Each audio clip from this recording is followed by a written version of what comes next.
The great battle between a leopard and a panda. Kung Fu Panda was goofy, heartfelt, filled with real-life lessons, and its impact has led to sequels and a show which was quite frankly great. Hear the legends of the Kung Fu Panda! Dreamworks releasing a fourth Kung Fu Panda film this February. My time has come to revisit my childhood. On the couch laying back, 3 words describe my feeling after this rewatch. I loved it. Been so many years since the last I've seen it, but it was more of having a lot of fun witnessing a bunch of animals duke it out using Kung Fu. Not much I looked into those films. I always viewed them as popcorn films, but learning and studying and growing to love storytelling over spectacle and action where I shoot my brain off in an off switch and just go with the flow, not have any care for other parts besides the freezing flow of action and the humor. No, nothing like that anymore. But for this one, just an entirely new outlook, and what perfect timing for a rewatch. Viewing it from more of a story perspective and character writing instead of a kick-ass panda film. And now I see why. Many consider it as a really great animated film, possibly at the top tier level. I've opened myself to really delve on the many great elements it incorporates, while respecting the world and culture of Kung Fu Panda surrounds itself with. It's just amazing. Alright, let's kick our way into the plot. Film opens up with Po glazing at himself of being a badass handsome panda kicking butt. But he immediately hits reality as his love for Kung Fu and fighting alongside the great masters at the Jade Palace remains a dream. He wakes up still stuck at working at a noodle shop owned by his father, who isn't a panda by the way, but a duck. But we roll with it. Po is having to hide his passion and dream to drive away from disappointing his father. It eats him every day. A very tough situation many of us can really relate to.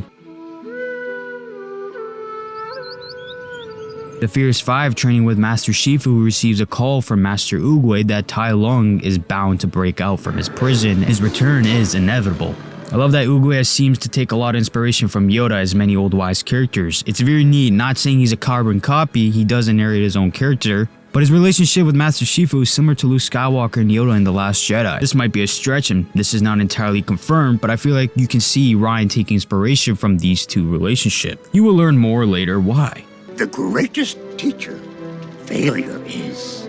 Oogway, blaming his time is nearing its end, a dragon warrior must be elected. The entire village is well aware of this extravagant event, including Po, but his father is very persistent on selling noodles to make that little bit of profit, but you can see the hesitant in Po simply wants to be there as a fan, not a cart panda. While the Fierce Five are showcasing themselves in front of Oogway hoping to be chosen, Po runs into his worst enemy, stairs. He struggles and drags himself, but the door closes. An anxious panda is searching for best ways to enter the Jade Palace. More creative ways. So he lights firecrackers on his ass and shoots him all the way up like a bullet and lands right in front of Oogway with no experience in Kung Fu. Oogway selects him. Not any of the Fierce Five, by the way, who are light years ahead of him in training. But no, Oogway selects the panda, which lights a fume in Shifu and questions Oogway's absolute bonkerness. Shifu is just distasted by the panda and makes an entire purpose for himself to run him out of Jade Palace. Giving him hard training lessons, making fun of him, gassing the Fierce Five in an attempt to downplay Po. He's trying everything to get rid of him, but Po's determination to fulfill his destiny pilots himself away from such measures. As the situation in the Jade Palace, let's say, is not the highest morale, Tai Lung, the fierce snow leopard who was casted out in prison for his aggressive attack on the valley, who has eluded Master Shifu of his possible return. The smart leopard, using the feather from the duck messenger, unlocks himself and goes absolutely crazy, using his terrain, smartness, and speed to beat the living crap out of the Rhino guards, and sends a message to the palace of his return.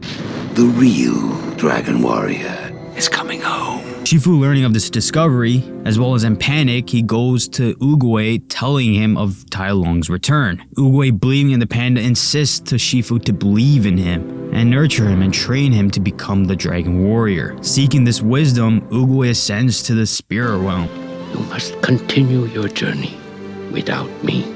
Shifu is now committed and trains Po with Po's comfort zone, which is completely outside of his own. Meanwhile, the Fierce Five try to hold off Tai Lung, which doesn't go as planned. Shifu, realizing the threat, requests everyone to be evacuated as he confronts Tai Lung, who also beat him to a pulp. But Po, disobeying Shifu, climbing the stair of death, the Dragon Warrior and the leopard finally meet, and Tai Lung makes remarks towards the panda, calling him fat and not worthy, mocking Oogway's intelligence for selecting Po over him as the Dragon Warrior. The two combat for the scroll, Po is using tricks he learned from Shifu through his training, fooling Tai Lung in many instances. This is a very convenient, hilarious battle. Tai Lung gets the upper hand though, opening the scroll to find the entire thing is blank. Amazed at this, Tai Lung learns a valuable lesson that there's no power to make yourself special. Something Po and many others learn: as long as you believe in yourself and believe that you're special, you can achieve greatness. Tai Lung, ignoring this valuable lesson, gets caught in the whooshy hole that Po learned himself, and he's ultimately defeated by the Great Panda. The entire village and the fierce fight welcome the Dragon Warrior with open arms, as this is only the beginning to his long journey.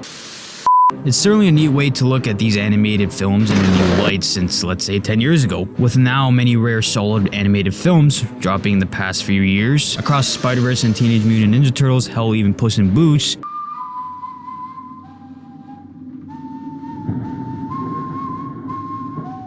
Being the 3 out of not many makes you appreciate the old, such as Kung Fu Panda, which contains many lessons and relatability to these characters. We can view yourself in some way in their shoes. Po being the center point of it all. Many of us have experienced times of self-doubt or everyone not guiding you to your special self, all because of a certain control. Shifu was always trying to control Po's, his, and everyone's destiny instead of believing. Once he believed and understood Po as himself, Po began to learn Kung Fu using elements he connected with in his life, like food. Uguay's life lesson of destiny and not controlling one is a common theme in this film. Po was simply picked by Uguay, which we realize the real reason in the third film. Before Uguay ascended to the heavens, a wise old master Shifu still had a lot to learn. Accidents don't exist, events occur as a way to form a destiny. You can't control this destiny, but the end result, the universe has already given you a path. It's like death. No matter how many times you try to avoid it, it's an inescapable destiny. No matter how many times Shifu wanted to make the seed fall, where to plant the seed, the end result will always be a peach tree. You simply can't control what you will be. Shifu had to believe in Po, understand it in order to unlock his potential. Po had to believe in himself without worrying what his future holds or what failures he's done in the past, but focus on the present. You can control your thoughts and feelings on the here and now. Use today as a gift to improve yourself. You can't change what happened, hence yesterday. You can't control your tomorrow as it's simply a destiny, but you can control the very moment. Make yourself better. Believe in yourself that you're special. Just live in that very moment, instead of finding ways to control your future. Uguay was pretty much telling Po that let the result of tomorrow play out. Shifu and Po learning these lessons better made them as student and master, using Po's strengths and his drive as a nice staircase to achieve greatness. Don't have to.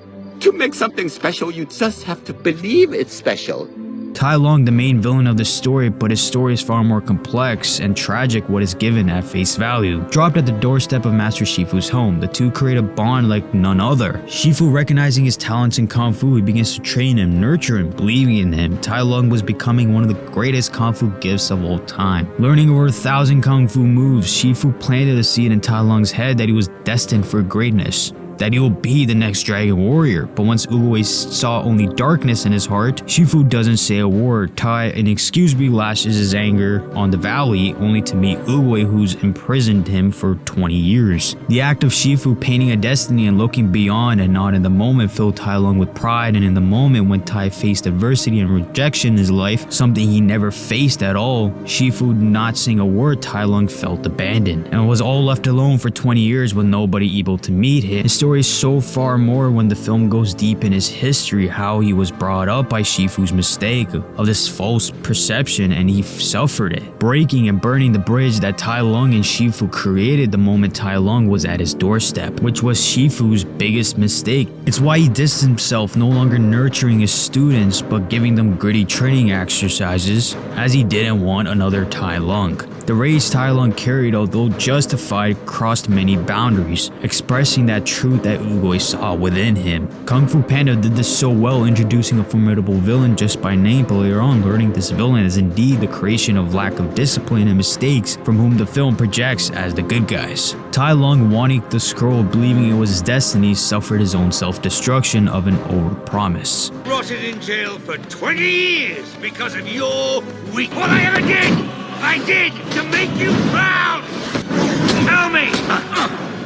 Tell me! Kung Fu Panda is not just a kids movie based around fun kung fu, it's more than that. We can all learn from the lessons it tells and relate to the characters. Even the wise master Shifu had to face his own lessons of believing and not controlling. The Furious Five had to learn to accept and believe in Po, and Po needed to believe in himself that he can achieve what it means to be a dragon warrior. There is no secret ingredient, only you can make something feel special. All you need to do is believe, which is the main point of this entire film. Kung Fu Panda was simply extraordinary in my rewatch. It is really up there with some of the best. And well, the second one is even better. So that's it for me. So yeah, see ya.